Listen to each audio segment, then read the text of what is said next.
Well, looks like you came to the right place. My name is Natalie, and I'm here to read you a short story.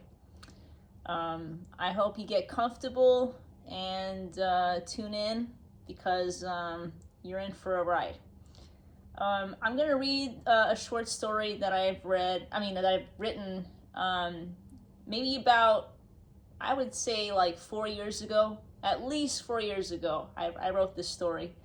Um, I'm not going to read the whole story, partly because um, there there are parts of the story where I personally don't feel comfortable reading out loud. It's more of something that needs to be read on your own. Um, but uh, but you're more than welcome to buy it on Amazon.com. I think it's like $2.99. If you're interested in knowing the rest of the story, by all means, I would consider getting yourself a copy.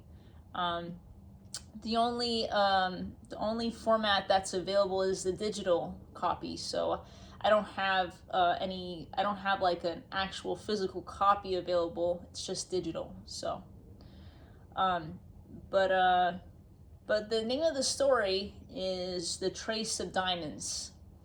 And the reason why I chose this title, it's funny because I don't know if I consider myself an expert at writing, but I just kind of go with the flow, and I just like to write things that um, I just let my imagination kind of carry me away. So that's that's the joy of that's what I get when I write. I get to imagine a world, or I get to imagine things that are, I just have complete control of of whatever reality my characters have, and what their struggle is and whatnot. So, um, but uh, but yeah, I like to write short stories when I get the chance. And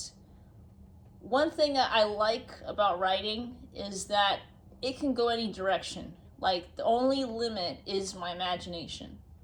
So that's really why I like to write. So, um, but I before I digress, I'm going to start reading, and again, I don't plan on finishing the short story, um, but uh, but if you'd like, you're more than welcome to buy it on Amazon.com.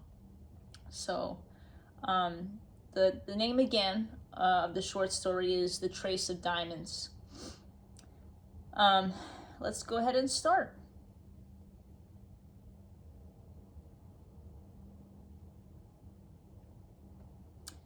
Okay, so I'm gonna start now.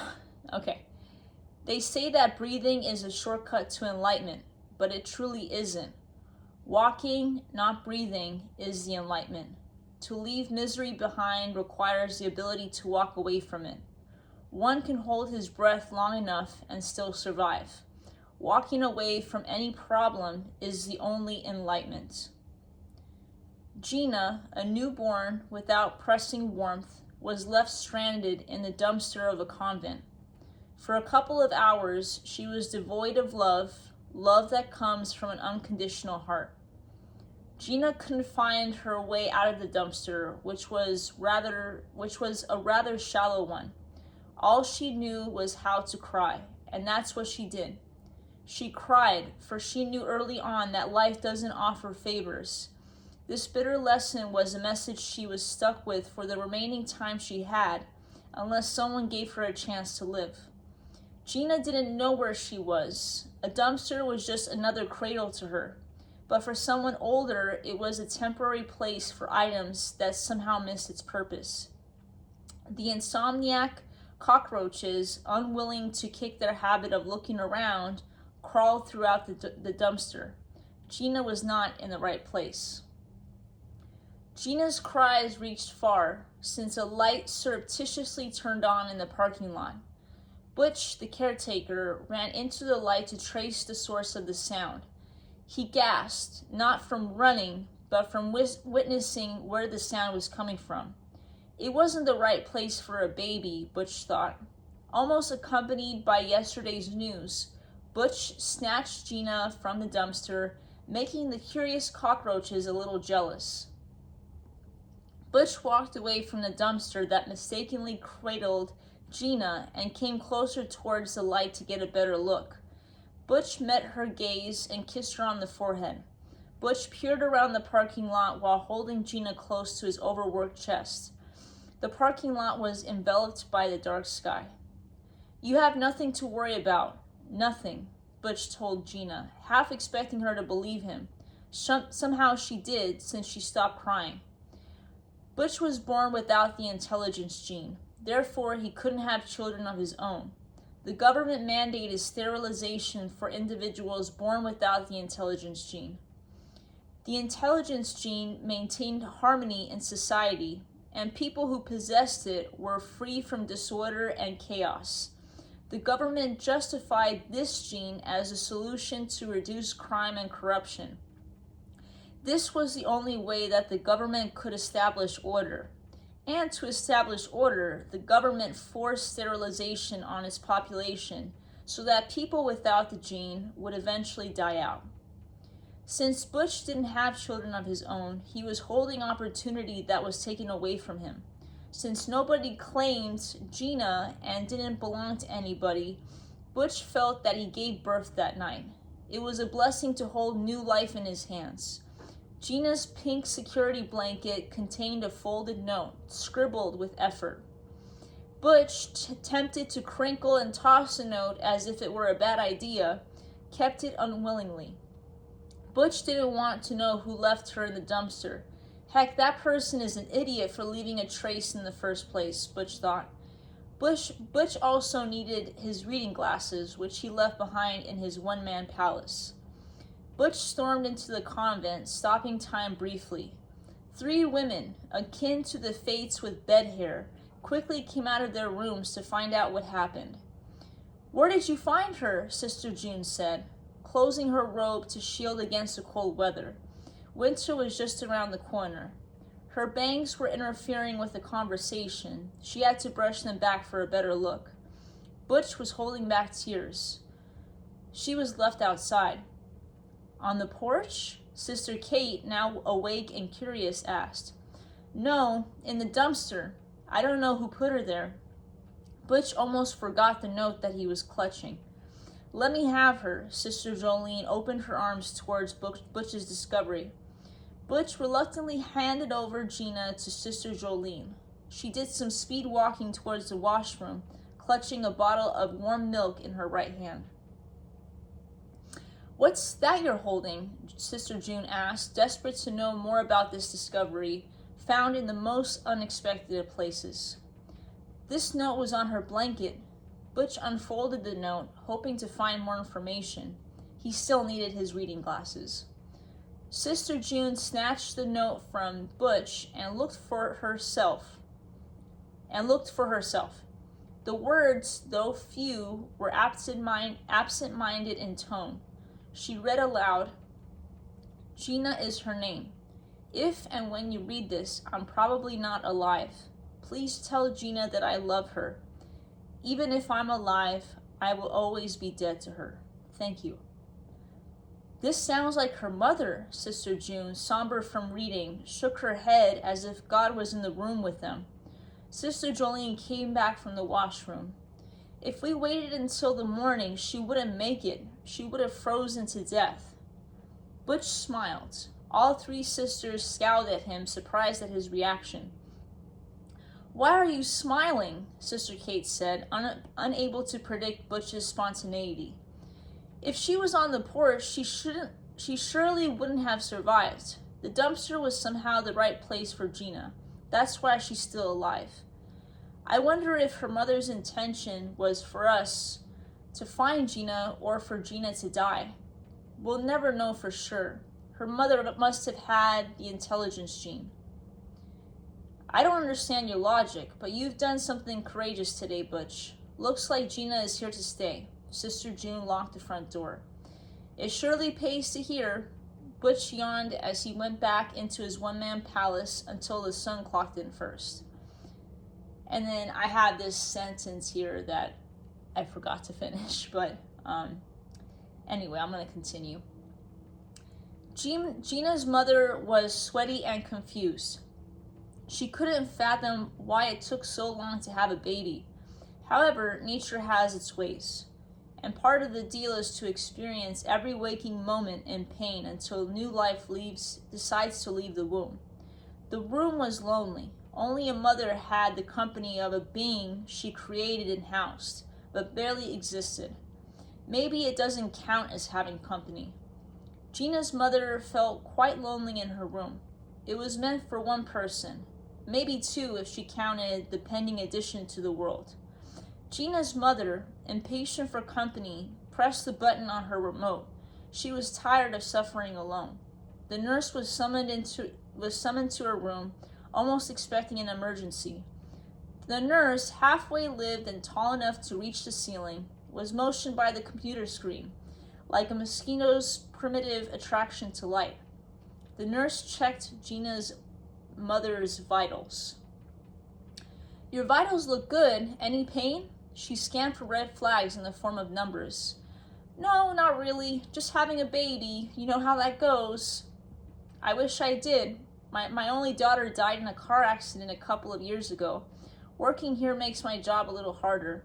People don't know calamity until it happens to them. The nurse paused, looking closer and squinting at the computer screen. All I'm saying is we're stuck with our choices. At least your daughter sees your every move. You couldn't say that about being her mother. Yeah, I guess. I'll come back if you need me. Just use that button on your bed. The red one is for emergencies. By chance, when will the blood work come back from the lab? As soon as your baby is conceived, we will take blood work. It was the unspoken rule to talk about blood work, since this test pinpoints whether or not a baby has to undergo sterilization. Sterilization was determined based on the presence of the intelligence gene. The government demanded it for all citizens, but some mothers who bore their children didn't agree with it. Gina's mother was one of them. The tired and clammy nurse looked at Gina's mother a little longer than usual, her intuition alarming her to expect the worst to happen. And it did. Gina's mother endured a natural childbirth for the first time. Unfortunately, Gina's mother had to temporarily give up Gina for the government to determine her future. After Gina's delivery, Gina was transferred and stayed with the other newborns while her blood work was checked. Testing showed that Gina was born without the intelligence gene. Gina was on her way to sterilization. Gina's mother, almost motionless after releasing a new body made from effortless love, turned to her side towards the faded computer monitor. The nurse left behind Gina's blood work results, indicating Gina's impending sterilization. Full of adrenaline, Gina's mother jumped out of the hospital bed, dressed in a reliable nightgown and hospital socks manufactured with friction. Gina's mother left an imprint on her hospital bed by a body that was once in agreement with the law. Her life as a criminal started with each impending step to find Gina, infected with the thought to stop Gina's sterilization. Plotting her escape with each step, Gina's mother ran away from the hospital's sirens, tempting her to give in. Gina's mother shattered a glass box containing a fire extinguisher with her dominant right fist. The fire extinguisher, filled with just enough pressured adrenaline, is held by Gina's mother's bloody hands. Despite the loud sirens, Gina's mother walked towards the window overseeing the room with conceived babies, unaware of their upcoming sterilization. Gina's mother sees Gina alone without her. Smashing the fire extinguisher against the display window, she smiles from her unduly effort. unaware of the glass, which was once protection, now becomes shattered daggers. Stepping into the room, Gina's mother picks up Gina into her vacant arms. Leaving the hospital and the sirens, Gina's mother wasn't fooled. She successfully leaves with her only souvenir, her intentional creation in hand. Gina's test was indeed a false negative. Gina was born with the intelligence gene, and her mother somehow knew it. The sophisticated tests at the hospital didn't fool her. It was only a matter of time before Gina knew. Gina was protected from danger, but because she grew up not knowing she had the gene, she wasn't free. 18 years later, Gina is found washing dishes, which constantly resurrect from the soapy waters. They find their way to the tables of sterilized individuals who were raised by the convent despite not having the ability to conceive children. 18 years of learning God's plan was enough for Gina, since she was called in to see Sister June. Gina has never been in the presence of Sister June as an adult. In fact, Gina has no recollection of meeting Sister June before. Gina thought she was in trouble, but God had a different plan for her. Walking outside, Gina passed a trail of tulip breadcrumbs that led her to Sister June's office in its own archipelago of the convent. Almost hidden by the untouched trees, Gina found herself in front of Sister June's office. Gina, unsure of her reason for visiting such a place, was also distracted by its esoteric beauty. Sister June's office was almost a secret waiting to be discovered. Maybe Sister June has something to tell me, Gina thought. With youth having no cure for time and experience, Gina pretended to act instead of be surprised. However, it was difficult not to act her age. She opened the unlocked door. "Oh, you're here. Sit down. Let me make you some tea." Sister June was starting a tea party, but Gina didn't know exactly what to celebrate. "I'll take a rain check." "Well, you're going to need a kettle for all that rainwater." Gina smiled nervously. She didn't know if she fell into a trap. "Make yourself comfortable." Gina took a panoramic shot of the office with her eyes, finding little to no dust on the surfaces. "If you're looking for dust, you're in the wrong place." "That's not why I'm here. I honestly don't know what I'm doing here." Sister June took a seat on her side of the table. Her head was swimming, but the words couldn't come out. "What do you call a cracked vase?" "Imperfect?" "I see, so the crack is the imperfect part, but the vase can still hold water." Gina couldn't understand what direction Sister June was going. Gina stayed quiet. "I suppose it's all relative." Sister June opened her chest drawer and pulled out an envelope. She dropped it on the table. "What's that?" Gina became even more nervous. Sister June took a note out of the envelope, aged with time but holding an immortal message. Sister June held the note in her hand, impatiently hoping to do something other than keep it. "This paper will change your life. Do you want to read it?" "Am I supposed to?" "Yes." Sister June wasn't cracking jokes anymore. Sister June handed the note to Gina. Gina opened the note, hoping for good news. Gina clutched her mouth and looked up. It was as if she was wearing a different pair of glasses because life appeared a little unclear. "Your mother left you here. She asked us to take care of you. In fact, Butch found you. Do you remember him?" "Yeah, I do. He passed away a couple of years ago." Gina paused, scared to ask the question Sister June was afraid to answer. "How does this change my life?" Sister June was becoming more uncouth with each word leaving her lips. "So, Gina, because your mother left you with us, this means you're a ghost. You were supposed to be sterilized at the hospital as a newborn. Your mother didn't want you to be sterilized, so she brought you here." "But aren't the people here sterilized already?" Sister June was hoping Gina would be able to connect the dots. Gina's aghast reaction towards the note slowed her down. Sister June had to spell it out for her. "We thought you were sterilized as a newborn, but since there's no record of your sterilization, we have no record of your existence." That's why you're a ghost. Gina was holding back tears, but they refused to walk down her face. This is nothing to worry about. We do need to sterilize you if you choose to stay here. This is our only condition. Why would my mother do such a thing? She wanted the best for you. Did she have the intelligence, Jean? Yes, she did. So why did I end up here? Sister June stopped there since she had nothing else to say. She couldn't catch up to Gina. We will need to sterilize you tomorrow morning. Go to the nurse's wing and wait for further instructions. Good luck. Gina walked out of the office, but she had one last thing to say before leaving. Her back was facing Sister June. A broken vase can hold water, but the crack determines how much water it can hold. The vase's purpose is dependent on the depth of its crack. If you ask me, that's an imperfect vase. How could my mother give away responsibility with just a note? Gina's mother confessed with this note and was forgiven. Did my mother lose touch with reality, or did she refuse responsibility? Gina didn't have a chance to ask how she was found. Maybe it was better not to know how she was handed over to the convent. Gina didn't remember her mother's face at all. The most obligated person in the world will never know what she created, Gina thought.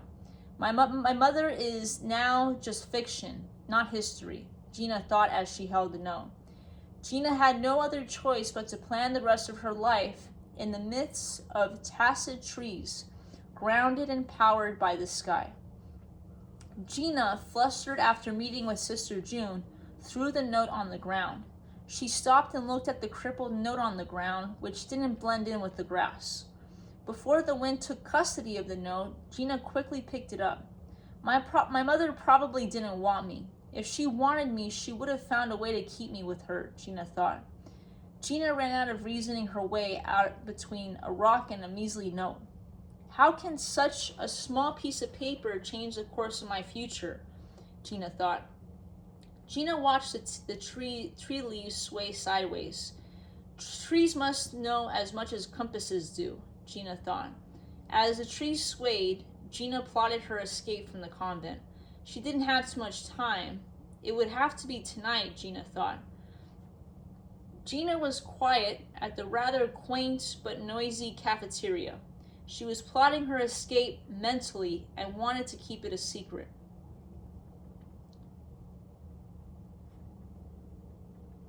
Planning took away her hunger and probably her ability to count sheep. Gina, you've been stirring that gravy on the mashed potatoes plenty of times. Something churning you? Gina's friend Millie asked her. They grew up together in the convent. Millie was unaware that this meal they were having together was the last. Gina decided this as she stared at her food. I guess I'm not hungry.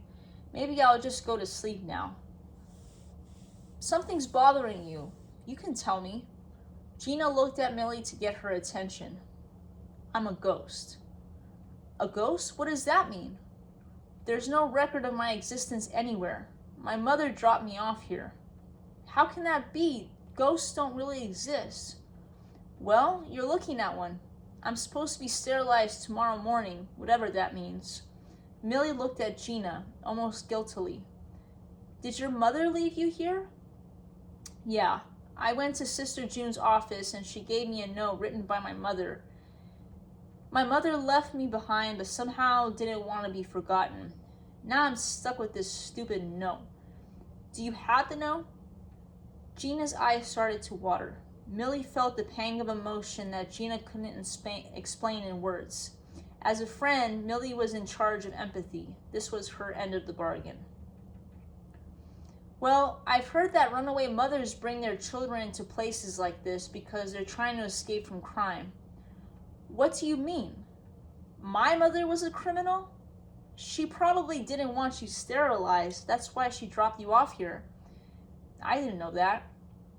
Millie and Gina paused. Gina wanted to believe what she was about to say. Millie, I want you to know something. What's that? I think I have the intelligence gene. Something tells me I haven't.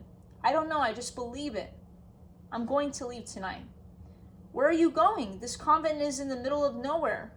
If I have the intelligence gene, I will find my way. Well, you need to find work. Yeah, I guess. There's an island I heard. It's close by. I don't know if that's a good place for you. I wish I could go with you. I want you to stay here. Well, I guess you won't need me if you have the intelligence gene. Don't say that. You sound like a stranger with a familiar name. I'm going to miss you. Don't forget where you came from. Millie and Gina hugged each other for a while. It was another night at the Garden of Gethsemane. I never can say that. Gethsemane. Watching people forsake God with their snores, Gina quietly climbed down the bunk bed ladder and tiptoed out of the convent door with her prepared satchel. She left with the door open, the proper way for a ghost with a pulse to leave. Yeah, so I'm gonna stop there because the rest of the story is I don't know. I think my imagination kind of got carried away. But I just hope that you enjoyed my story, and there is more to it, but I would love for you to I mean, it's not required. I mean, but if you want to know the rest of the story, by all means, check it out on Amazon, and I hope that my stories give you some kind of perspective and allow you to think a little differently, because that's what I'm all about. I like to give people a different way of thinking, because I feel like when we're stuck with one way of thinking, we kind of lose focus, or we kind of lose like our sense of direction, because we're so focused on one way of thinking. But if I can offer different perspectives, different ways of thinking, I think I've done my job. But yeah, if you enjoy this content, stick around. I am planning to